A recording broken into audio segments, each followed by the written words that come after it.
क्या तुम्हें पता है कि दुनिया की सबसे अनसुलझी मिस्ट्रीज में से कौन सी है? तो मैंने पढ़ा कि ये 1978 की फरवरी की एक ठंडी रात थी। कैलिफोर्निया के एक छोटे से टाउन से 5 दोस्त एक बास्केटबॉल मैच देखकर वापस लौट रहे थे। उनमें से एक था गैरी मथायस, जो स्किज़ोफ्रेनिया से जूझ रहा था और अपनी दवाइयां ले रहा था। मैच के बाद ये पांचों काफी एक्साइटेड थे, क्योंकि अगले दिन इनका खुद का बास्केटबॉल मैच था। लेकिन उन्हें बिल्कुल भी अंदाजा नहीं था कि वे वो मैच कभी खेल ही नहीं पाएंगे, क्योंकि ये पांचों लड़के कभी घर नहीं पहुंचे। कुछ दिनों बाद उनकी गाड़ी तो मिल गई, लेकिन एक बेहद अजीब जगह पर। गाड़ी पूरी तरह ठीक हालत में थी, उसमें फ्यूल भी था और वो सिर्फ हल्की सी बर्फ में फंसी हुई थी, यानी उसे आसानी से निकाला जा सकता था। लेकिन सबसे अजीब बात पता है क्या थी?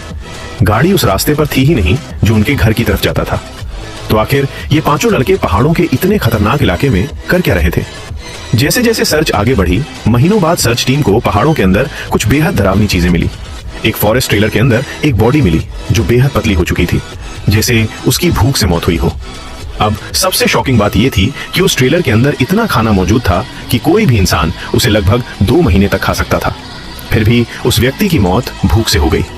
बाकी बॉडीज अलग अलग जगहों पर मिली, जैसे कोई घबरा कर भाग रहा हो। और अब आती है इस पूरे केस की सबसे डिस्टर्बिंग डिटेल। आपको गैरी मथायस याद है? वही लड़का जिसे स्किज़ोफ्रेनिया था और जो दवाइयों पर था। गैरी मथायस की बॉडी आज तक कभी नहीं मिली।